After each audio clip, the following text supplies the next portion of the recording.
আবিষ্কার করে বলছি। আবিষ্কারের একটা সূত্র ছিল। 1999 সালে যখন আমি কলেজে পড়ি, তখন একটি বই প্রকাশিত হয় বই মেলায় সে বছর। বইটির নাম চেন, আর লেখক ছিলেন রমেশচন্দ্র মুখোপাধ্যায়, হরপ্রসাদ শাস্ত্রীর দৌহিত্র পুত্র। পেপারে বিজ্ঞাপনটা দেখে আমি অন্যান্য আরো অনেক বই ছিল, বইটাকে সংগ্রহ করার জন্য আমি বই মেলায় যাই, কারণ বিষয়টা সম্পর্কে আমার জানা বোঝা একেবারে ছিল না। তো বই মেলা থেকে বইটা সংগ্রহ করে আনি। তারপরে সেই 80 পৃষ্ঠার বই, তার মধ্যে আমি দুর্দি এবং হাবুডুবু খাই।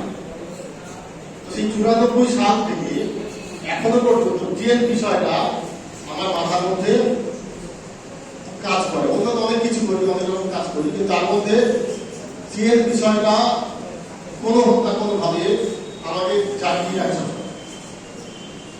এবং যে বিষয়ে একটি ধারাবাহিক রচনাও আমি শুরু করি একটি অনলাইন ম্যাগাজিনে।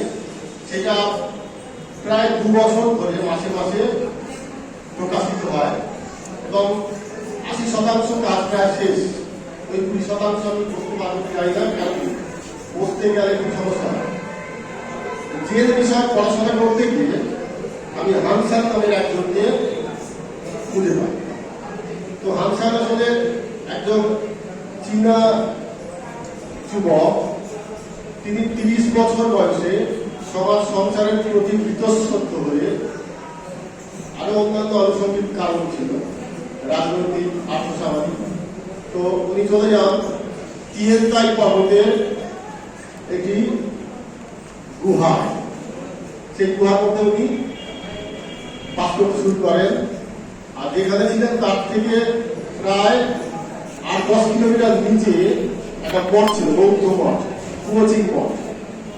উনি ওই গুহায় থাকতেন, আর কুয়োচিং মঠে নেমে এসে ওখানে খাবার নিতেন, আবার গুহায় চলে যেতেন।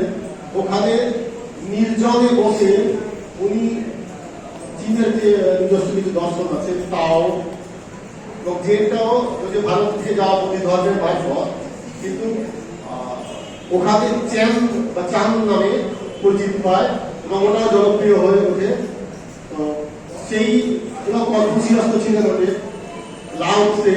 তো এই সকল দর্শন তিনি আত্মস্থ করেছিলেন যখন ছিলেন সমাজ সংসার।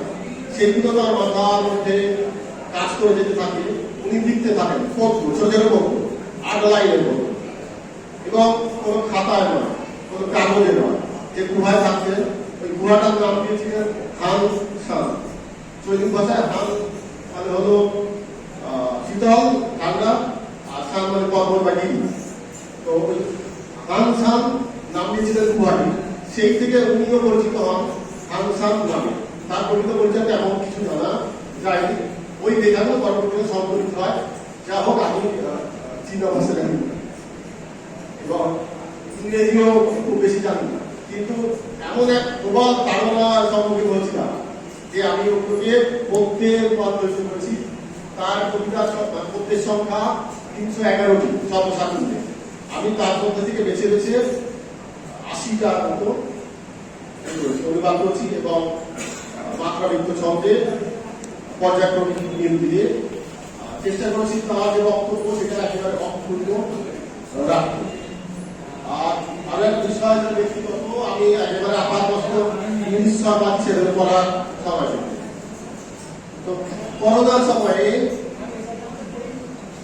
সরকারি একটা কাজের সঙ্গে যুক্ত থাকার জন্য বেতন বন্ধ হয়নি, কিন্তু চারিদিকে যা ছিল তাতে আমার আর্থিক কোনো সমস্যা না হলেও আর্থিক সমস্যা হচ্ছে। সেই আর্থিক সমস্যা জয় করার জন্য আমি হানসানে ঢুকি এবং ওই অখণ্ড অবসর, সেই অখণ্ড অবসরে আমি হানসানকে ধরে বেঁচে যাই। না হলে সমস্যা হতো, আমি টিকতে পারতাম না, বিভিন্ন ভাষা। তো গণপ্রভাত পত্রিকা 30 বছর ধরে চলছে। এটা তো সত্যি একটা চমৎকার ব্যাপার। এবং এখন ম্যাগাজিন কেন চলছে আমরা কম বেশি সবাই জানি। সম্পাদকরা লিটিল ম্যাগাজিনের যে আদর্শ, সেই আদর্শ না জেনেই অথবা জেনে ভুলে গেছে। কিন্তু নবপ্রভাত সম্পর্কে আমাদের বলতে হয় যে প্রকৃত লিটিল ম্যাগাজিনটা নবপ্রভাত কিন্তু তা, এবং হরণ নস্কর, সহসম্পাদক জগবন্ধু আলদা, লক্ষ্মণচন্দ্র নস্কর, এইরকম একটা দক্ষিণ 24 পরগনার মগরাহাট, সেই মগরাহাটের একটা প্রত্যন্ত গ্রাম, সেই গ্রামে বসে তারা 30 বছর ধরে কাজ করছেন।